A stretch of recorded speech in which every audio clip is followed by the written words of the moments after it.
어서 오세요. 아이고.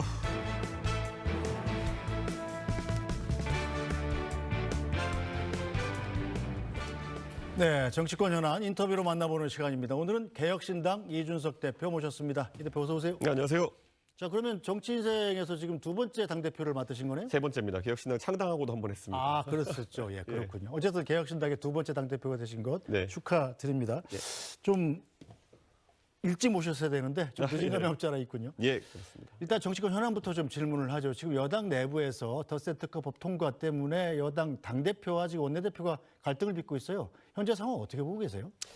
저는 이런 거 경험해 본 적이 있습니다. 어. 그러니까 윤석열 정부 출범한 다음에 제가 그 당시 여당 대표하고 있을 때, 네. 그때도 검수완박 때문에 한번 이렇게 입장이 막 번복되고 이랬거든요, 대통령이. 네. 그때 저한테 윤석열 통이 전화 와가지고, 그 당시 당선자 신분이죠. 근데 당선자 전화 와가지고 권성동 원내대표의 뒤통수를 좀 쳐달라는 얘기를 하더라고요. 오. 네, 그때 그래요? 그런 일이 있었습니다. 그러니까 입장을 대통령이 번복해야겠는데 네. 이미 권성동 원내대표에게는 본인의 입장을 권성동 원내대표 동의한다 얘기해놓고 네. 나중에 가서 다른 사람 말을 듣고 뒤집어야 되는데 당대표한테 좀 그렇게 해줄 수 있겠느냐라고 연락 와가지고 제가 개탄스러웠던 적이 있거든요. 그 다른 사람이 누구였을까요? 그때 모 언론사 논설위원들이 자기한테 너무 전화가 많이 온다. 네, 그러면서 사실 검수완박 합의 처음 했을 때는 네. 그 대통령이 그랬습니다. 아이 뭐 경찰들이랑 같이 일하면 됩니다. 이랬다고 전 전해 들었습니다. 네. 그런데 나중에 가서 그런 전화 받고는 뒤집어 달라. 네. 예. 그러니까 대통령이라는 분들이 당 대표나 원내 대표를 너무 가볍게 보는 거죠. 그러니까 지금 김병기 원내대표가 억울해하는 것처럼 네. 실제로 이게 다 합의가 되고 조율이 된 상태에서 나간 것이었다고 한다면은 네. 다른 거 다 차치하고요. 그냥 원내대표를 그다지 중요하지 않게 보고 그냥 희생양 내 삼는다. 밑으로 보고 이런 게 이제 강한 겁니다. 예. 알겠습니다. 자, 어제 이재명 정부 출범 100일 기자회견도 있었습니다. 네. 기자회견은 다 찬찬히 보셨나요? 전 소식 잘 안 보고요. 발표된 것들만 봤습니다. 어떤 소식이 말씀이 가장 눈에 들어오시던가요? 저한테 가장 많이 보내주시는 게 본인 이제 아드님이 이제 뭐 가짜 뉴스 때문에 고생하셨다. 휴직을 못 하고 있다. 네, 뭐 그런 예. 얘기인데 사실 그것 때문일까요? 저는 좀 과장된 얘기를 하셨다라는 생각이 들기도 하고요. 그리고 내란 특별재판부 관련해 가지고 네. 헌법상에 문제 없다라는 취지로 이제 이야기를 오늘 도하 언론이 굉장히 예. 중요하게 다뤘죠. 하셨는데요. 헌법은 하나인데 왜 이렇게 해석이 사람마다 다를까 네. 그렇게 생각하고 문제가 있죠. 삼권 분립이라는 것이 어떻게 해서 규정된 것인지 생각해야 되는 거고 행정부가 지금 사법부에 대해 가지고 너네는 잘못됐어라고 이야기하는 것이 견제 수준인지 아니면 사법부를 부정하는 것인지는 생각해 봐야 됩니다. 저는 그리고 지금 그것의 만약에 원인이 뭐 아까도 방금 전에도 성춘 부의장이 얘기하고 왔지만은 그 지기현 판사라는 개인의 재판 과정에 아직 결과가 나오지도 않았는데 네. 불만을 가지고 하는 것이라고 한다면은 글쎄요. 그때 지기현 판사가 윤석열 대통령을 사실상 석방시킨 것에 대해서 저도 그 당시 이견을 얘기했지만은 재판 진행 과정에서 지금 뭐가 특별히 문제가 있다고 보이진 않거든요. 내란 지기현 판사가 윤석열 대통령 구속 취소 결정을 내렸을 때 이준석 대표가 저랑 같이 방송을 했습니다. 예, 굉장히 이상한 거죠. 왜냐하면은 아주 이렇게 명확하게 그 조문을 보면은 지기현 판사 말이 오히려 조문에 가깝긴 했어요. 네. 하지만 지금까지 수많은 법조 관행 속에서 한 번도 그렇게 적용된 적이 없었거든요. 네. 근데 하필이면 윤석열 대통령에 대한 그런 구인에 대해 가지고 그렇게 얘기한다는 거는 특혜를 주려고 했던 거라고 보여지거든요. 네. 그리고 저는 근데 그 다음부터 그럼 지기현 판사가 재판을 진행하는 과정에 있어가지고 불편부당한 부분이 있었냐 했을 때는 네. 글쎄요, 저는 아직까지는 모르겠습니다. 지금 뭐 지연된다 이런 얘기를 하지만 지기현 판사 본인이 올 연말 전에는 결과를 내겠다는 취지로 이야기하고 있고 네. 그럼 어디가 문제이냐? 그렇다고 지기현 판사가 지금 무기징역과 사형밖에 없는 이 범죄에 대해 가지고 네. 다른 판단을 내릴 수 있는 것도 아니고요. 저는 지기현 판사가 그럼 무죄를 내려야 되는데 네.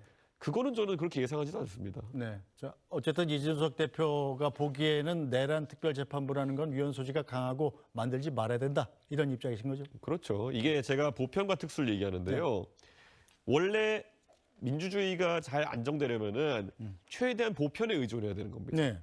특수에 자꾸 의존하다 보면 로마 시대도 보면 집정관이 있고 위기에 빠지면은 독재관이라는 걸 둡니다. 근데 자꾸 위기가 반복된다고 독재관을 계속 두게 되면은 로마 공화정이 무너진다. 네. 그래서 그때 이제 줄리우스 시저 암살하고 이렇게 했던 거거든요. 네. 근데 그런 정도로 공화정이라는 것은 평시에 이렇게 제도로 운영돼야 되는 건데 네.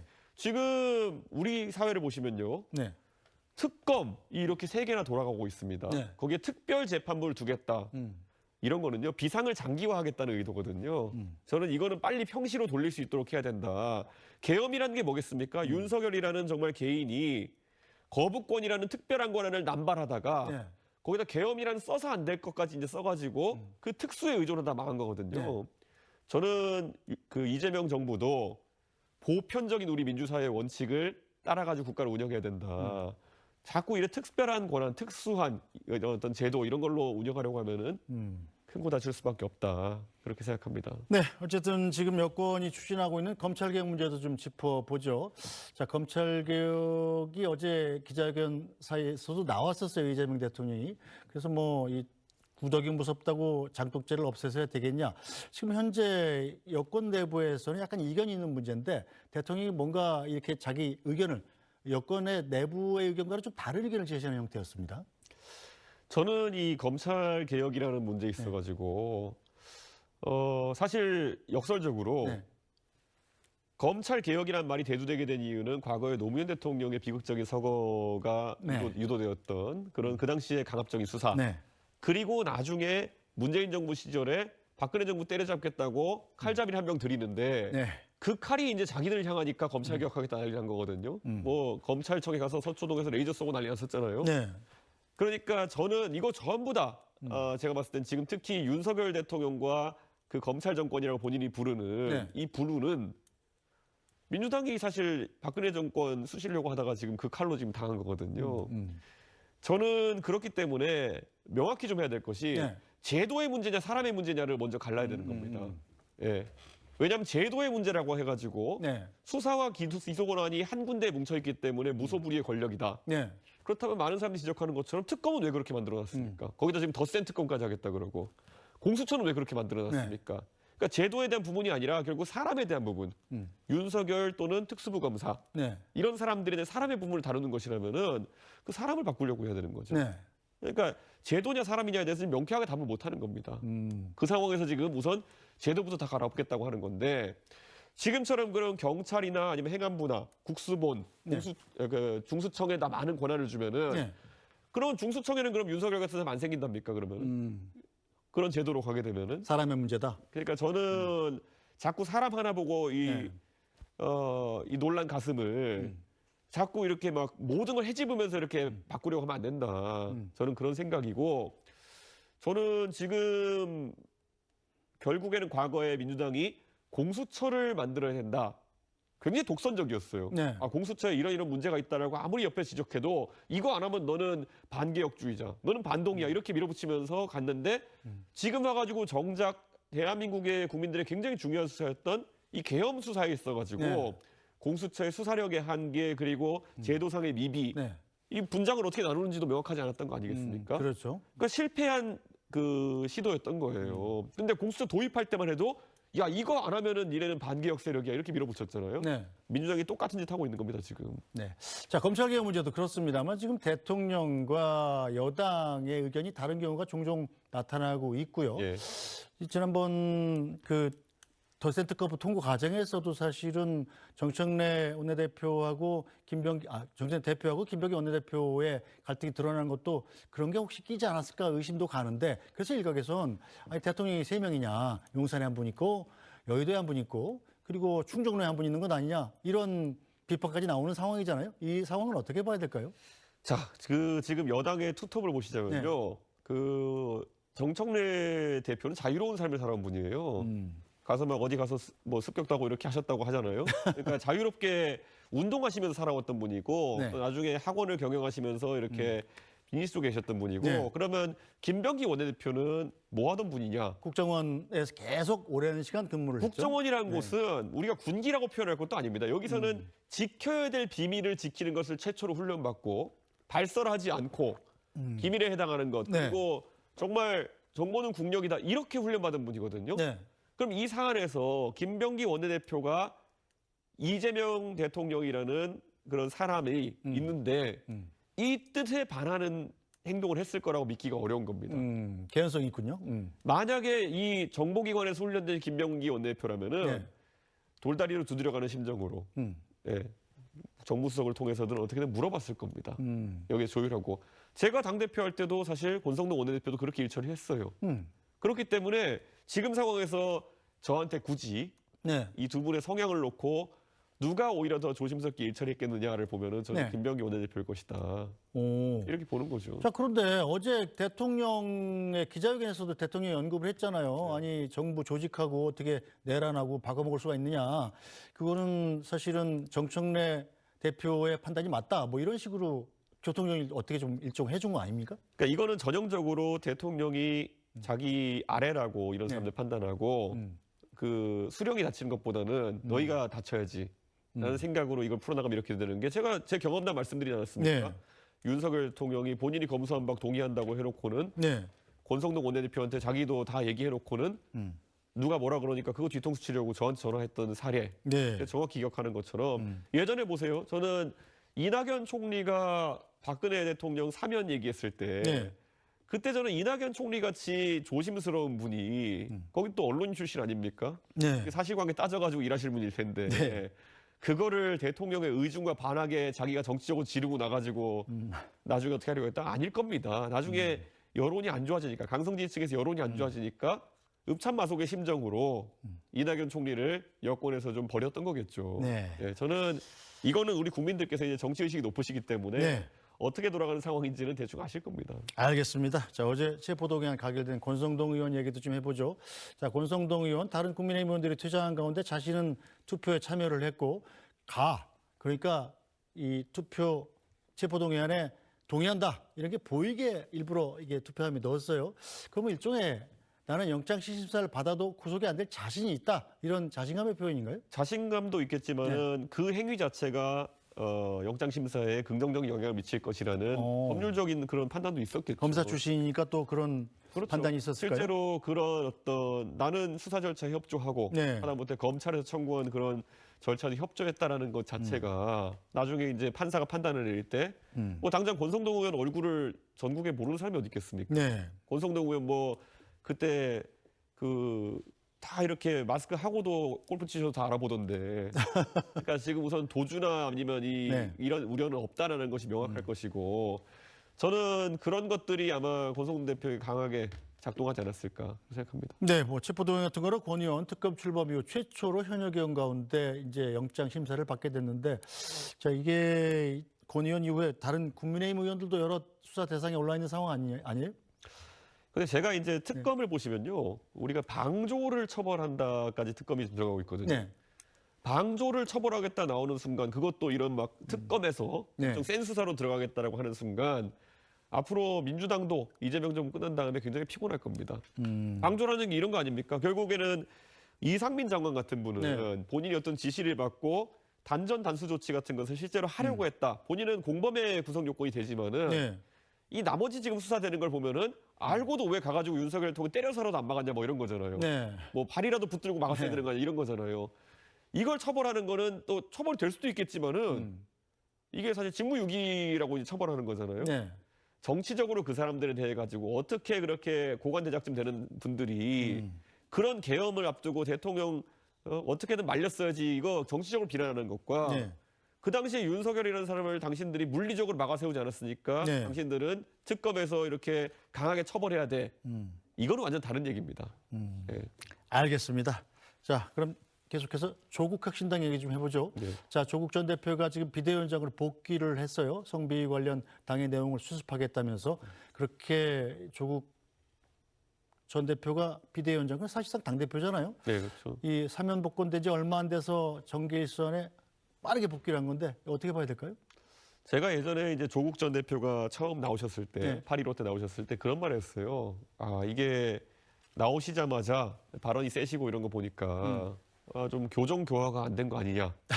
약간은 조롱적이기도 해서 제가 지금 미안하긴 한데 이 원래 사람을 감옥에 보내는 거는 네. 그런 목적이 좀 있는 거거든요. 본인이 어떤 죄에 대해서 반성하고 그를 통해 가지고 교정 교화의 기회를 주는 것인데 지금 몇 개월 갔다 오신 다음에 오히려 기세 등등하셨어요. 이게 우리가 보면은 옛날에 민주화운동 하시던 분들 보면은 뭐 정치범의 성격을 갖고 있는 분들이 있지 않습니까? 그런데 지금 조국 전 대표가 본인은 정치범의 성격이 있다고 주장하시지만은 그 적용됐던 혐의와 재판받은 혐의는 그냥 가족 일가의 그냥 비리 같은 거거든요.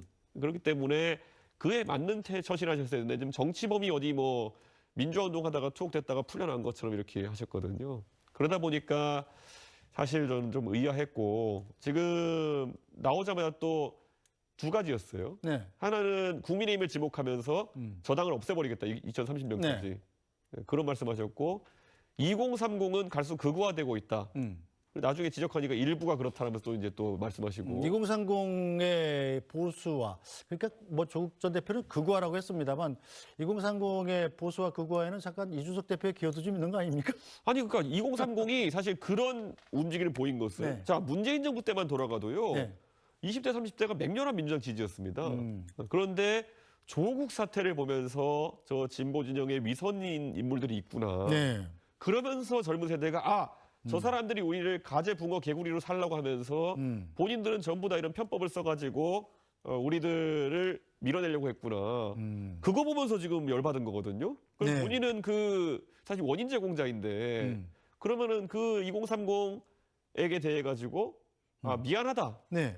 나의 행동으로 인해 가지고 만약에 상처받으셨으면은 뭐 민주진보 진영을 다시 한번 봐달라. 네. 이제부터는 다를 것이다. 이렇게 가는 것이 정상적인 상황인데 쟤네 극우화됐어. 이렇게 해가지고 본인이 어쩌면 약간 가해자성이 있으면서 불구하고 네. 거기다 2차 가해하려는 모습까지 보이니까 비판 안 할 수가 없죠. 네. 그렇군요. 자, 조국 혁신당 조국 전 대표가 지금 TK 지역을 다녀가자마자 이준석 대표가 가서 경북대 영남대 가가지고 지금 당원 모집 게시판을 직접 달았다고 그래요. 예. 자, 조국 전 대표를 좀 의식한 행동인가요? 뭐 TK에서 그분을 의식할 이유가 뭐였겠습니까? TK에서는 뭐 조국 대표를 의식할 필요는 없고요. 네. 지난 대선 때 정말 그 저희가 통계 데이터 나중에 나온 것만 봐도요. 네. 대학생들이나 젊은 세대가 많이 거주하는 지역 중심으로 득표율이 굉장히 좋았습니다. 그러니까 저희가 그 부분에서 저희 강점인 부분 더 강화하고 그리고 또 저희가 보완해야 될 지지층은 또 보완하는 방법을 찾고 이게 정당으로서 당연한 것이기 때문에 네. 저는 지금 이 방송을 보시는 분들 중에서도 개혁신당에 관심이 있고 지난 대선 때 저 찍어주셨던 분들은 네. 개혁신당 홈페이지 검색하면 당원가입 나옵니다. 네. 예, 당원가입을 통해 가지고 진짜 정치 바꾸는 데는 참여가 답이다. 예전에 이제 노무현 대통령이 참여정부 이렇게도 하셨는데 네. 참여를 통해 가지고 서서히 쌓아 올리는 정치를 해보자. 이게 선거 때마다 시즌에 휘둘려 가지고 이렇게 하는 것보다는 정말 하나씩 바꾸는 주체가 되는 게 중요하다. 그래서 제가 직접 현수막 다는 이런 활동도 하고 있습니다. 일단 보수정당이 지금 어려운 상황입니다. 자, 조갑제닷컴 네. 조갑제 대표적인 보수 논객인데 얼마 전에 이런 얘기를 하셨더라고요. 이준석 대표, 안철수 의원, 오세훈 서울시장이 네. 힘만 되면 창당을 해야 된다. 네. 이렇게 권유를 했던데 어떻게 받아들이십니까? 저희는 이미 창당에서 개혁신당 상태로 있으니까요. 네. 아마 안철수, 오세훈 두 분의 굉장히 중도적이고 확장성이 있는 지금 야권의 인물들에게 네. 그런 제안을 하신 것 같은데 저는 안철수 의원과는 뭐 제가 그 지난 바른미래당에서의 저희가 있었던 오해 때문에 있었던 일들을 네. 저 스스로가 먼저 내려놓고 제가 미안하다고 할 뿐 있으면 미안하고 하고 네. 안철수 의원과 공통의 관심사를 찾아 나가기로 했거든요. 그래서 저는 안철수 의원과 저는 뭐 이공계에 대한 관심은 저희가 공유하고 있고 네. 그리고 안철수 의원도 판교의 국회의원이신데 네. 동탄과 판교는 말 그대로 이어지는 공간입니다. 그렇기 때문에 저희가 그런 기술 중심의 그 인력들을 살 수 있는 일이 뭔지 이런 것도 같이 고민하려고 하고 있습니다. 일단 내년 지방선거가 가장 가까운 선거 아니겠어요? 네. 얼마 전에 홍준표 대구시장 포함해서 안철수, 오세훈 이렇게 연대 가능성을 언급하기도 했던데 현실화될 가능성이 얼마나 있을까요? 그러니까 저는 그 개혁신당이 사실 그 젊은 세대 네. 그 중심에 그리고 또 이공계나 이런 이슈에도 기존 정당보다 많은 관심을 갖고 있는 정당이기 때문에 아마 그 면에서 홍준표 시장과 안철수 의원을 이을 수 있는 그런 지점이 있을지도 모르겠습니다. 네. 근데 제가 뭐 그거는 그분들 활발하게 교류하면서 뭐 저희가 그렇다고 뭐 당을 갖고 있다 해서 오만하면 절대 안 될 것이고요. 네. 그리고 같이 어떻게 대한민국을 좀 더 긍정적인 방향으로 이끌 수 있을까에 대한 고민을 계속 같이 해나가겠습니다. 그건. 네, 일단 이준석 대표도 지금 보수 정치인인 거고 네. 이 현재 보수당은 개혁신당뿐만 아니라 국민의힘이라는 거대 야당이 있지 않습니까? 이 장동혁 대표가 대표로 취임하면서 국민의힘의 색깔도 약간 좀 변하고 있는 상황인데, 자 앞으로 국민의힘과의 개혁신당의 관계 설정은 어떻게 해나가실 계획인가요? 뭐 제가 국민의힘은 숟가락 개수까지 다 알고 있는 당이니까요. 네. 제가 밖에 말은 안 하지만 어떤 일들이 벌어지는지 보면은 뭐 기대와 우려가 좀 섞일 수밖에 없습니다. 그런데 장동혁 대표도 사실 굉장히 그 꿈을 크게 꾸는 분이기 때문에 네. 지금 처음에 제가 얘기할 때 저분 용꿈 꾸는 분이니까 생각보다 그 아주 그 강성 보수하진 않을 것이다. 그런데 좀 그런 기미가 보입니다. 그래서 뭐 조금 지켜봐야겠죠, 사람들이. 예. 어떻게 이제 앞으로 당을 이끌어 나가실지. 네. 그런데 내재적 한계가 좀 있을 겁니다. 예, 지금 매 선거 때마다 드러나는 당원 구조라든지 이런 것들이 네. 있어서 그래서 그걸 극복할 수 있을지는 잘 모르겠습니다. 이준석이 보수의 새 기수가 돼야 된다 이런 주장들은 어떻게 보고 계십니까? 저는 언제나 깃발을 들고 있었습니다. 그래서 이 깃발에 많은 분들이 관심 가져주시고 당원 가입도 많이 해주시고 이러면 됩니다. 알겠습니다. 오늘 말씀 여기까지 듣죠. 뭐 앞으로 시간 나실 때마다 자주 나와서 말씀 좀 해주십시오. 예, 감사합니다. 고맙습니다. 예. 네.